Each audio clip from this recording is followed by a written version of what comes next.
afternoon, sir. Good afternoon, Anusha.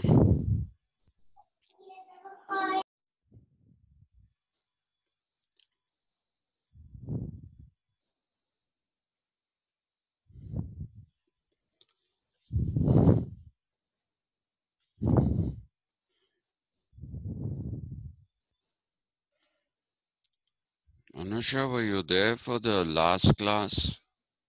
There was no class yesterday, but the one day before, Yes, sir. you were there?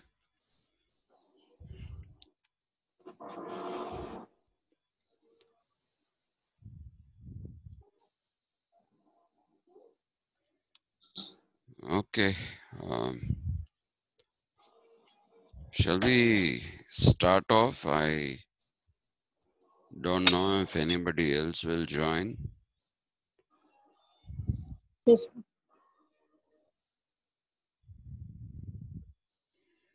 Okay, so let me generally uh, do a brief recapping of what we had done uh, about Chanakya's theory of kingship. And as I said last time, it is kingship, not kinship. That has a different meaning altogether.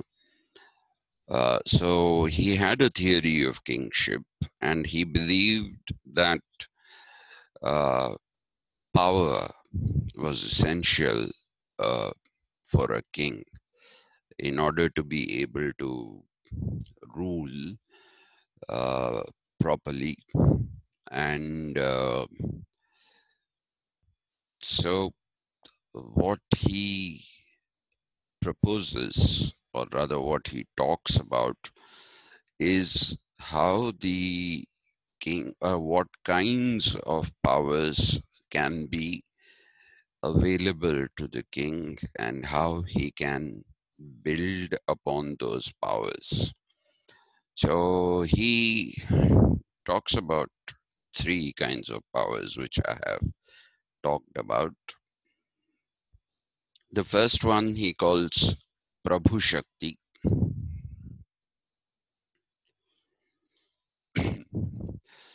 The first one he calls Prabhu Shakti. Prabhu is to be understood as somebody who is a king.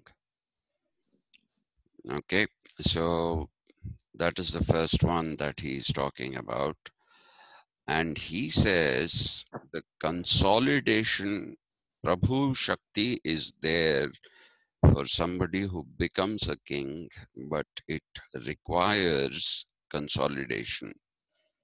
Okay, it's not you become a king and you're there and good, and there is no way you will lose your power.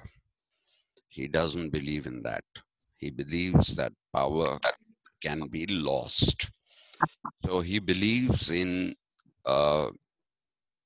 the creation of circumstances wherein, you know, a king is basically a king is basically. Why is Yasmin going on calling me? Anyway, so Sir, I think regarding the second semester as internals. second semester or third semester? Second semester, sir. Second semester internals. But we have, what about the second semester internals? Uh, they gave a notice that you have to conduct a one second semester internal. All right. And did they give the dates for that? No, sir. Okay. So then that is And for, just now, yeah. sir, just now I spoke to Narendra sir regarding our internal syllabus. He Mhm. said your alumni got changed. What got changed? Your alumni. Alimony. Huh. No. You mean almanac. Yes, sir. Almanac, not alimony. Alumni. Uh, Okay, sir. alimony is what you pay when you divorce someone. Okay. Okay. So, almanac. It got changed. Alumni. Alumni. Almanac. Alumni. Almanac. Okay, sir. Almanac. Almanac. It got changed. So, He anyway, told, sir. huh? He told. He told. Okay. Hmm. I didn't see any this thing. The last notice I saw was that you have a new vice principal. After that, I didn't see any notice. Anyway, I'll check after the class. Okay, sir. Yeah, so I'll check after the class and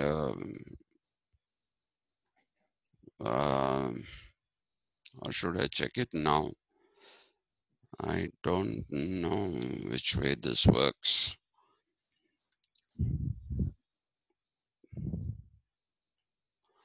Let me just check it now so that if there is any.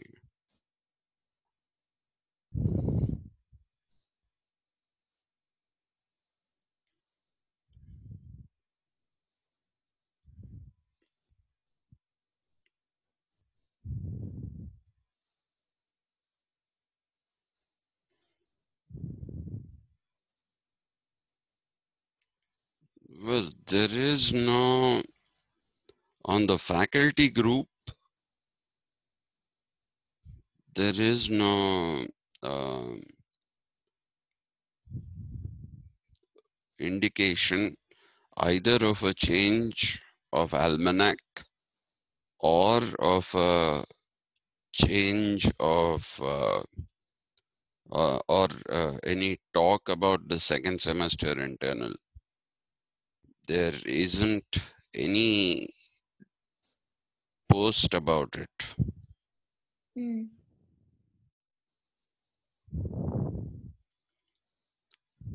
Yeah, no, there is none. So I don't know what these people are talking about.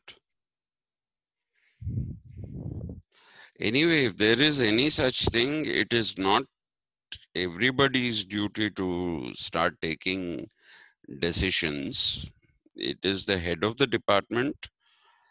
If he has come to know something, then the head of the department has to let us know about these details.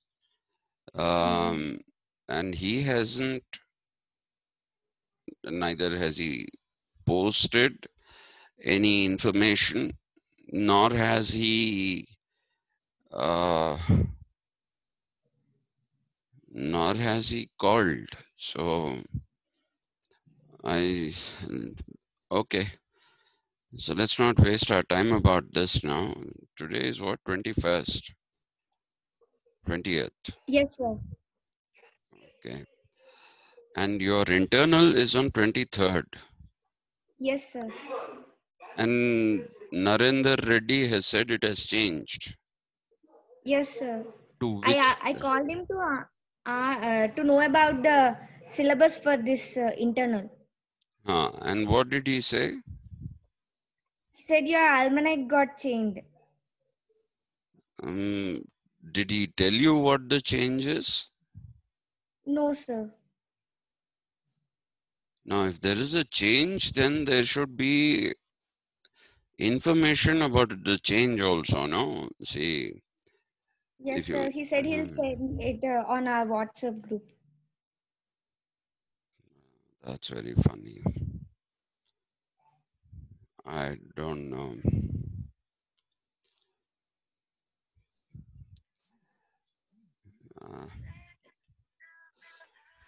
Okay.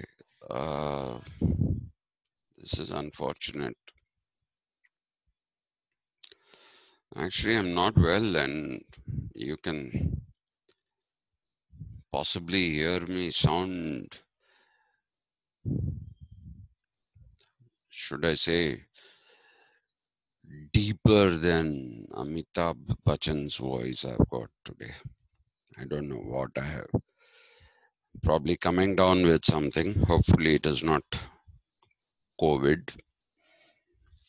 Yeah. Anyway. So we'll worry about the almanac and all that a little later. Let's just finish the class. The thing is that Prabhu Shakti is something that can be maintained as far as Chanakya is concerned by sound policies of governance, and in that he gives greatest importance to Vitta, okay, or the economic policy. He believes that it is uh, a kingdom which has a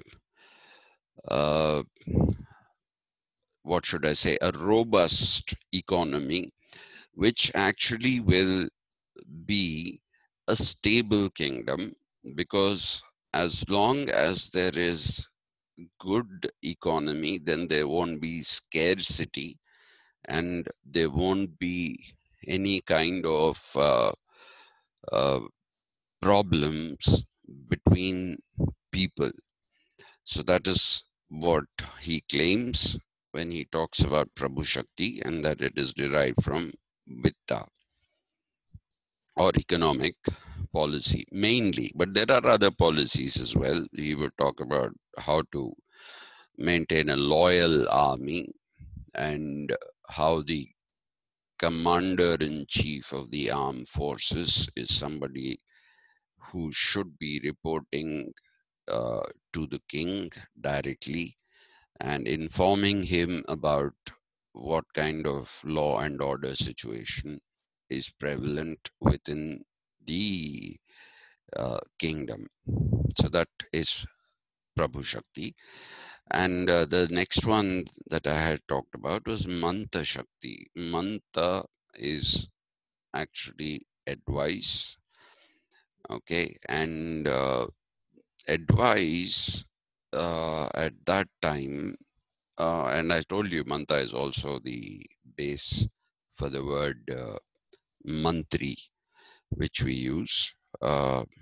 So at that time, the people, this is a fallback on the days of the mantri system came in a little after the Mauryan Empire, a little after the days of Chanakya.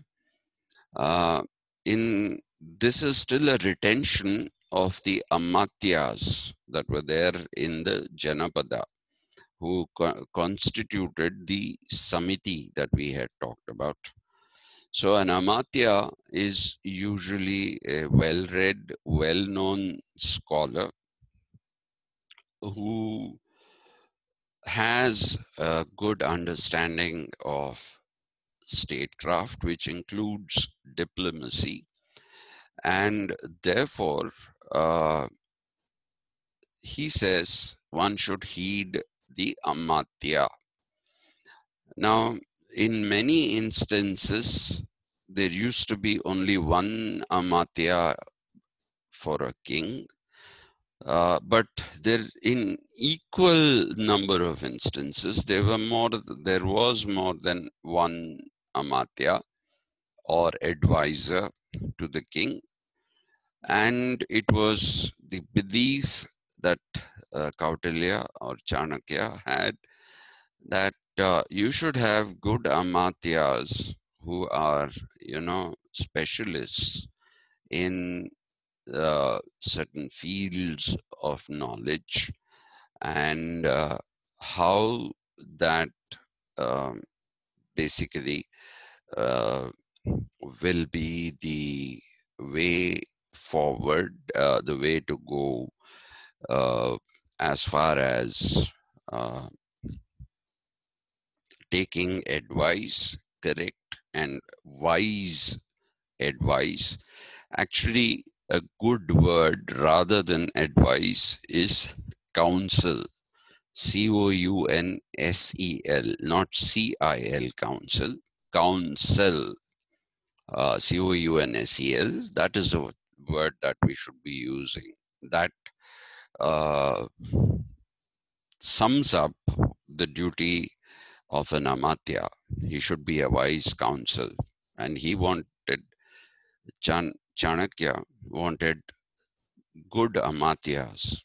The king should pick up, he should have the ability to pick up good amatyas who will help him retain his power. And then he talked about Utsaha Shakti. Utsaha, I told you, gets unfortunately translated sometimes as charisma by some of the writers. It's not charisma. Because charisma, like I told you the other day, I'm not going to go and explain that again. It is a magical quality for which you have no explanation. Why is somebody charismatic? We don't know. Okay, some people are very charismatic. There was a time when Rajiv Gandhi was very charismatic, and Mrs. Indira Gandhi was quite a charismatic leader. So, but there is no real explanation as to how they derive their charisma, from what they derive their charisma. So it's not charisma that we are talking about. Utsaha is energy. Okay, a king has to be energetic. A king always has to be somebody who leads from the front. He should not be somebody sitting back. Leading from the front, I don't mean a warfare kind of a situation. But in matters of governance, it is the king who should take up initiatives, discuss them with the amatyas, discuss them with his armed forces, and then implement policies of governance which will be acceptable to the people. And that will enhance the powers of the kings manifold. Okay, and therefore this Utsaha Shakti should be interpreted as energetic ruling that gives power to the king. That is what we should take it as, not as charisma. Okay, that is a very, very bad and unacceptable translation.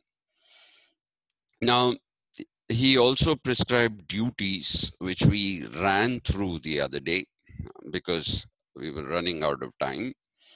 And I told you that the first thing that is there in the duties is protection of dharma.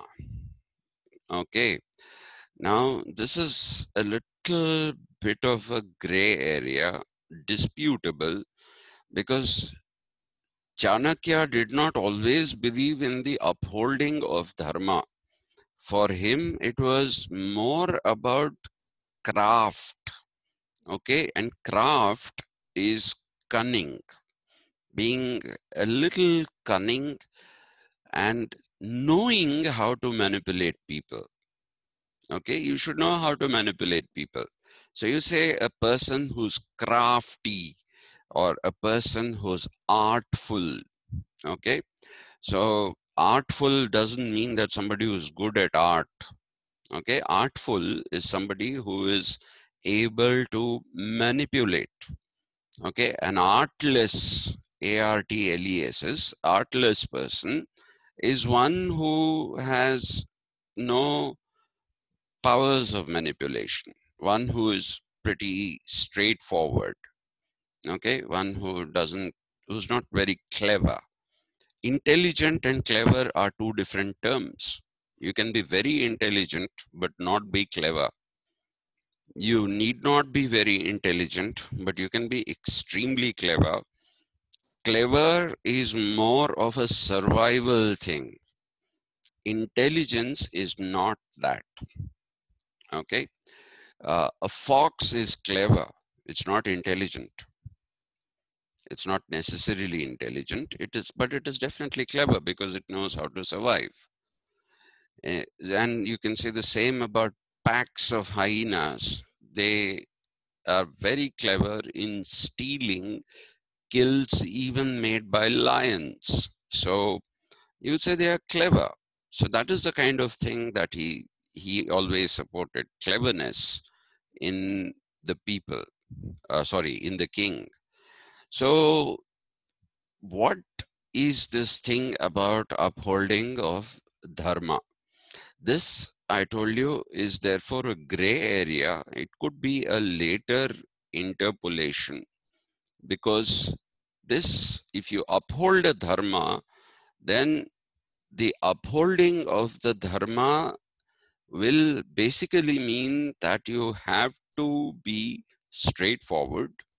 You have to be somebody who believes in morality and truth with a capital T and things like that. So one doesn't see that in Chanakya.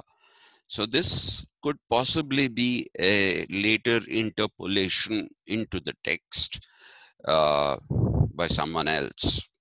Okay, when the interpolation could have happened is not something that anyone can actually point out. Okay, then the second duty that he talks about is you should follow all the protocols that are laid down for a king. Okay, don't break protocols, right? So protocols are given great importance by Chanakya, because he believed that it is these protocols that enabled the king to control. Okay, if he follows protocols, then it is also imperative that the other people with whom he is interacting, they should also follow protocols. If everybody follows protocols, then the king is in better control of his own life, and also he is in good control of the kingdom itself. So this is something that Chanakya stresses, and this is most definitely a Chanakyan principle. About this, there is no controversy, so to speak. Then the third one is, he says the king should desist or stay away from or avoid what are called Arishad Vargas. Okay, so I had run through what these Arishad Vargas were. Arishad Vargas should ARISHAD, Arishad, VARGA, Varga. This is a Sanskrit term, and Arishad Vargas are those that make you deviate from the path of dharma. Arishad Vargas are categorized as visceral, VISCERAL, or very primal, which is undeveloped instincts that are there in the human being. Okay, and even good people have all these visceral instincts. What separates the good people this is what you'll find in the Rig Veda. It says what separates a good person from a bad person is his ability to resist the Arishad Vargas. Okay, this is what the Rig Veda says. You know, you should be able to resist when you feel that urge, that visceral urge, that primeval, call it any of those. Visceral is the correct word. Visceral, visceral urges. If you are able to control them, then you become a good human being. You become a responsible human being. And if you're not able to control them, then it basically means that they are not, you are not in control of yourself. And if you're not in control of yourself, then you're not in control of anything around you, including your kingdom. So what are these Arishad Vargas that have been identified by Chanakya? Okay, now Chanakya starts off with Kama. Now, Kama actually is a slightly, what should I say? It is a slightly uncertain principle, because if you look at the Upanishads and even the Vedas, when they talk about nirvana, or what is also called moksha, okay, which is overcoming the cycle of life and death, they identify four things: dharma, dharmartha, kama, moksha. That is the four things: dharma, artha, kama, and moksha. So what does this signify? What this signifies is that you should first and foremost, in order to get to moksha, the first principle that you need to follow is dharma. You have to be dharmic. Okay, you have to follow the path of dharma. The second principle that they are talking, artha. Artha is material well-being. Okay. When I was discussing with you about the Vedas, and when I was talking to you about the Shankaracharya, the Adi Shankaracharya, the first Shankaracharya, I told you that after Shankaracharya went through his Brahmacharya begins with Upanayana, or the sacred thread ceremony. After that, after he went through that, he wanted to become a sannyasin at a very young age. Now, everybody around him, the community of scholars, the community of learned men said, no, you cannot be a sannyasin. You cannot go from brahmacharya to sannyasin straight. You have to follow the varna dharma. Okay, and sorry, not the varna dharma, the ashrama dharma. So what is the ashrama dharma? In that, the first is brahmacharya, a bachelor. Not just a bachelor, but also a celibate, celibate, one who does not indulge in sex. Bachelorhood doesn't necessarily mean that you don't indulge in sex, but brahmacharya includes celibacy in it. Okay, Then you have the Grihastha-ashrama. Grihastha-ashrama is when you get married, when you basically become a Grihasti or a Grihastha. Either forms is acceptable, and you have a family. You have to look after the family, and all these are material things. Okay, that is the artha. These are material things because you have to provide for your family.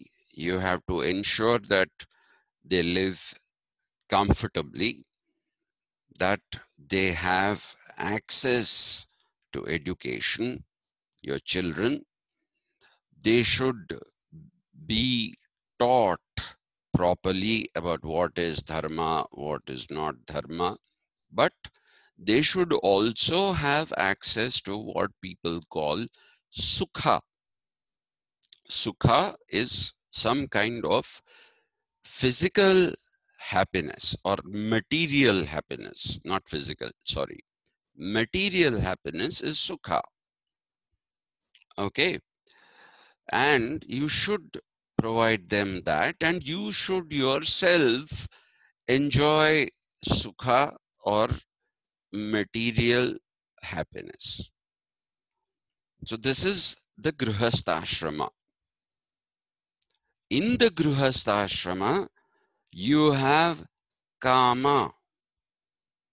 Okay, there is kama in Grihastha ashrama. So one of the translations of kama need not be lust.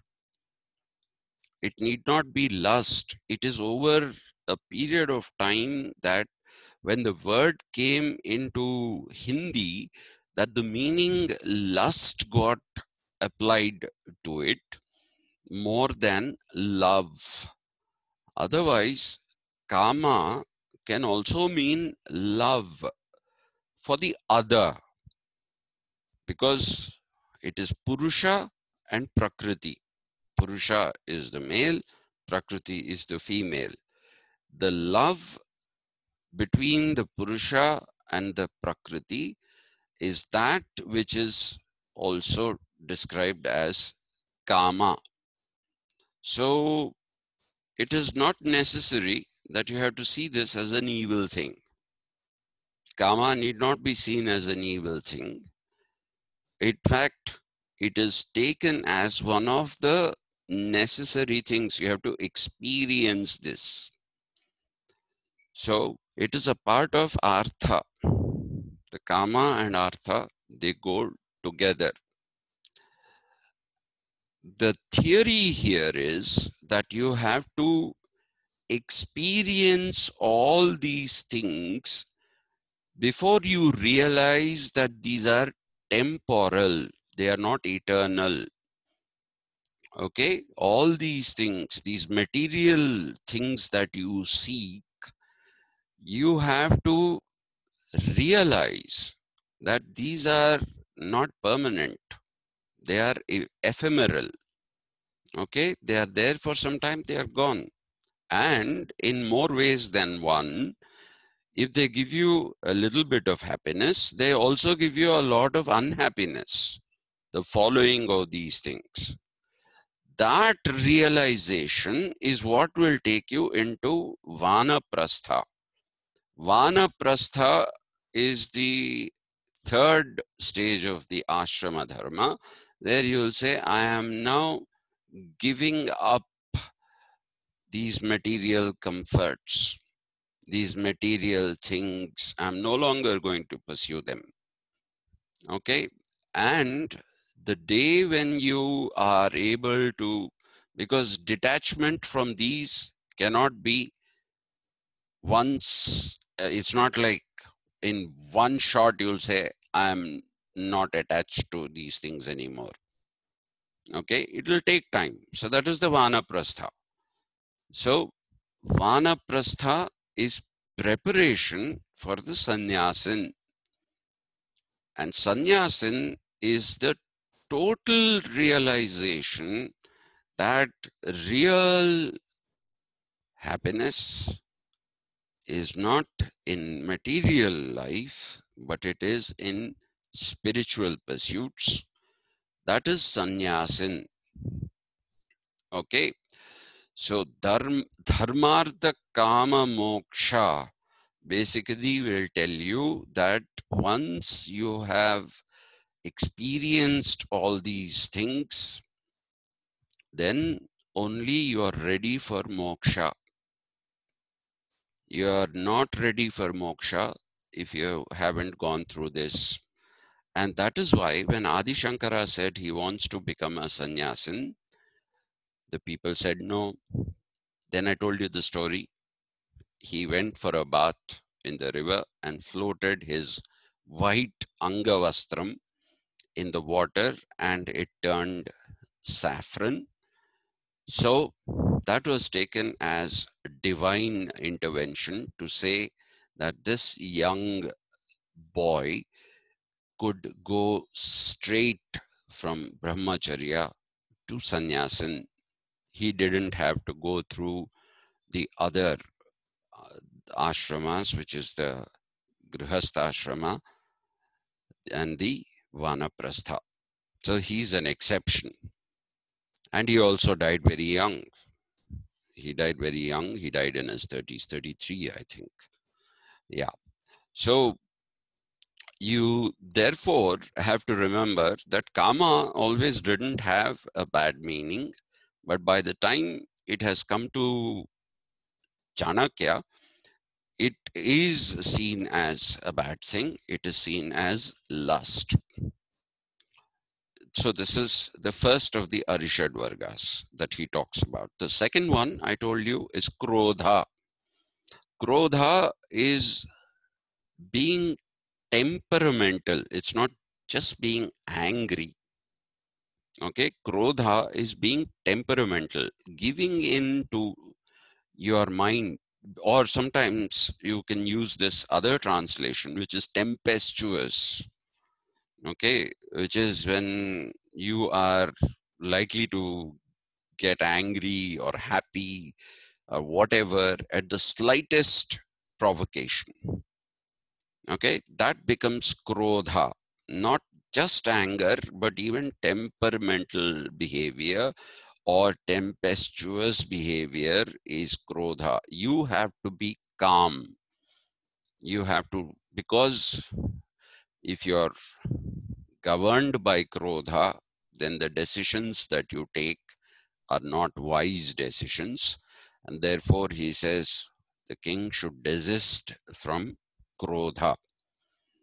Then the other thing that he talks about is lobha. Lobha is wanting more and more, which is greed. He says a king who leads a greedy life sets a bad example for his subjects. Okay, then everybody will become greedy in the kingdom if the king himself is greedy, and in which case, like Gandhi said, it's a funny thing putting Gandhi in Kautilya's lecture. He said there is enough in this world for every man's need, but there isn't enough for every man's greed. That is the principle that Chanakya seems to be talking about, though Gandhi will probably, wherever he is, will want to come down and give me a firm slap for putting him in this thing about Chanakya. Then he talks about mana, which is being vainglorious, thinking that you're great, feeling unnecessarily proud of yourself. I am king, that kind of thing. That also is something which is called mana. And this vanity or vaingloriousness or unnecessary pride is also something that a king should not have. A king should be balanced. He should be balanced. He should not be too humble, because then he will be seen as being weak. If he is vainglorious, then he'll be seen as being too proud, and therefore he won't get the support of his people. So in order to get the support of the people, you should also stop being vainglorious. So mana is what you have to avoid. Then madha. Madha is, again, it can be too much of pride, or it can mean, too much of show off. It can also mean a desire to dominate everyone. People don't like being dominated. Okay, and this is exactly what Chanakya says. So don't see, people talk about when an elephant is in must, a male elephant, when that gland of its secretes something, at that time it gets very angry. It's uncontrollable even by the Mahut or Mahavat, as we should say. So that is Madha, being uncontrollable. Okay, so that is also something you should not do. And Harsha. Harsha is, don't be overjoyed by anything. Be happy, but not too happy. Don't get into too much of happiness. So all these things are practicalities which are telling people that they have to lead a life which is the king, rather, not the people, that he has to be balanced. And if he is balanced, then the people also will be balanced and he will get their support. Now here, the last point I'll make is that a king, according to Chanakya, does not become a king by birth. That is, he doesn't inherit a kingdom. He has to win over people and become king. So he has to be a great leader. Leadership makes a king, not his birth.